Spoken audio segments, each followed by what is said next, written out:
Les marchés financiers avec IG Markets, CFD Trading. Bonjour, c'est Gilles du site boursicoté.com. Voici l'analyse technique des principales paires de devises du marché Forex, ainsi que l'analyse de l'or et du pétrole pour les matières premières. Avec donc une hausse sur l'euro-dollar constatée depuis hier soir, donc une hausse qui est venue ici, donc on est venu marquer un point bas ici donc sur la zone des 1,2933 et puis les cours se sont mis à remonter dans la soirée pour aller marquer de nouveaux plus hauts. Donc ici nous entretenons finalement suite à cette sortie ici et cette cassure du support, et bien nous entretenons le mouvement haussier puisque nous avons réintégré avec donc une fausse sortie à signaler. Nous avons réintégré donc cette zone en longeant donc la bande de Bollinger supérieure. Donc toujours ici dans une dynamique haussière court terme du point de vue de la tendance. Ce mouvement est assez dynamique, vous voyez comment nous sommes ici surachetés au niveau du RSI stochastique avec un retournement au niveau du MACD qui est en train de se mettre en place. Alors on a quelque peu ralenti ici sous la résistance des 1,3128, mais un franchissement dans la journée nous a permis d'aller marquer un nouveau plus haut, donc sur la zone des 1,3184. Alors ce mouvement ici nous a permis de venir clôturer un trade gagnant, puisqu'il y avait donc un signal à 1,3065 en cassure haussière, et puis cette phase haussière nous a permis de valider donc le stop financier dans un premier temps, avec dans un second temps l'objectif final. Donc c'est encore un trade gagnant, beaucoup de trades gagnants en ce moment sur le Forex et même sur le CAC, donc par rapport aux signaux qui sont donnés sur les analyses écrites. Donc pour l'instant continuité haussière, là ici un surachat qui devrait nous donner un petit retournement à la baisse, avec dans un premier temps donc consolidation possible sur les 1,3128 qui est une ancienne résistance qui pourrait se transformer en support, mais pourquoi pas ici revenir chercher. Alors attention ici à ce support, il a été fragilisé par cette attaque, donc on privilégiera ici comme point de retour possible à la hausse, la moyenne mobile 20 exponentielle, qui donne en général des bons points d'appui pour des continuités de tendance. Donc pour l'instant, tant qu'on ne passe pas, bon là on est loin pour venir casser la phase, la tendance haussière, il faudrait venir casser à la baisse ici les 1,2930 pour pouvoir invalider cette tendance. On passe tout de suite au câble, donc la paire livre sterling contre dollar américain, qui profite bien de la baisse du dollar, puisque nous avons ici, suite à l'intervention encore une fois de la Fed, une belle remontée du câble. Donc vous voyez comment nous étions ici venus casser la zone de support, on avait tenté une réintégration et puis finalement on anticipait ici une consolidation. Retour ici sur la moyenne mobile 20 exponentielle et finalement continuité de tendance, et on longe donc cette bande de Bollinger supérieure.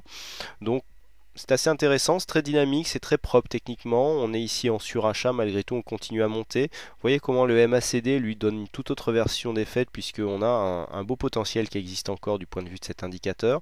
Donc là on pourra viser ici les 1,5750 comme objectif haut.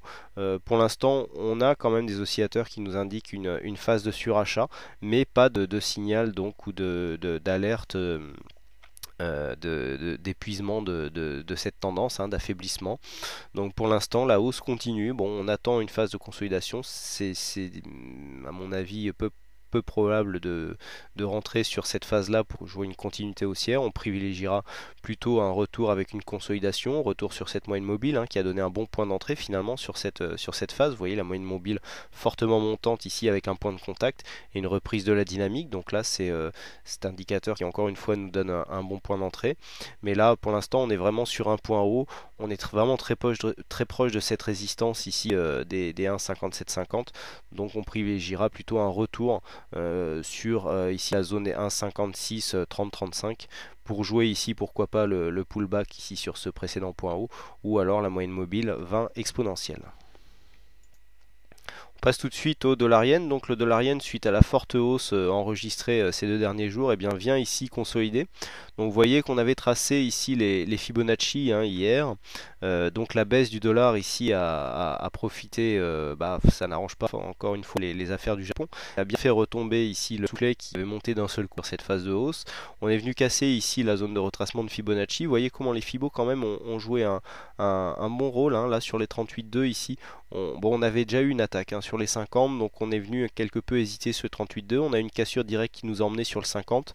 On est revenu tester la première fois le 61,8 avant de revenir sur la zone des 50. Et le deuxième test s'est avéré payant, puisqu'en plus de casser ici la zone des 77,38, eh bien nous sommes venus attaquer directement les 61,8. Donc ici une probabilité accrue de revenir chercher le précédent point bas, à savoir 76,87, ce qui équivaudrait à annuler quelque part cette dynamique haussière, puisque si on revient sur ce point bas, à moins que l'on rebondisse ici sur ce support haussier qui a été formé sur les deux précédentes zones de points bas, mais en cas de cassure de ce support, ça serait dans un premier temps 77,08 puis 76,87 qui serait visé en objectif court terme. L'or donc continue à monter, celui-ci au contact des 1680, on avait eu un mouvement qui nous faisait penser ici à une phase de consolidation. Je vous avais dit que tant qu'on ne dépassait pas à la baisse les 1644, il n'y avait pas encore de mouvement technique de consolidation.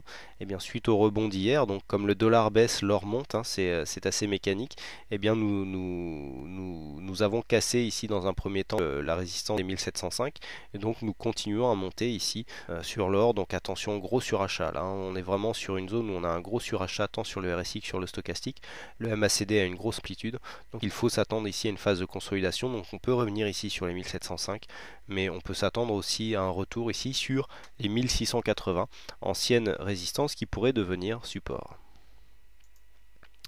Enfin, nous allons terminer avec le pétrole, donc le pétrole qui est en train de remonter, un peu sous l'effet dollar, hein, donc puisque le WTI est coté en dollars, donc nous approchons ici des 101 dollars le baril, donc toujours ici sous cette résistance baissière qui a subi de multiples attaques hein, ces derniers temps. Donc là, nous pouvons constater ici que le support des 98 eh bien, a bien tenu, il a provoqué un double rebond, donc on a quasiment une figure en double bottom ici qui est en train de se produire, donc 97,50 avec une ligne d'eau ici à environ 100 dollars le baril, ce qui nous donne 2,50 $50 d'objectif.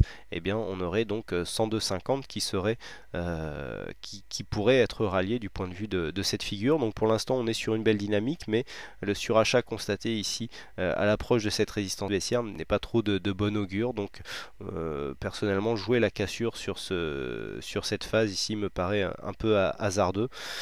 On pourra attendre une petite consolidation avant de revenir confirmer ici une cassure. Bon, on a un surachat, mais on a vu des cassures avec des situations techniques nettement plus surachetées, donc ce n'est toutefois pas impossible. Alors par contre ici, la sortie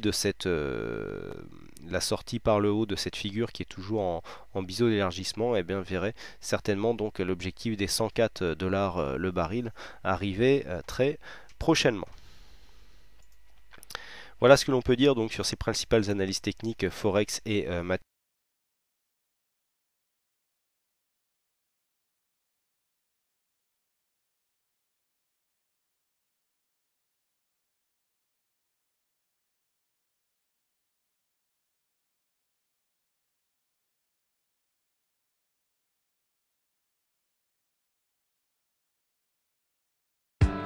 Les marchés financiers avec IG Markets, CFD Trading.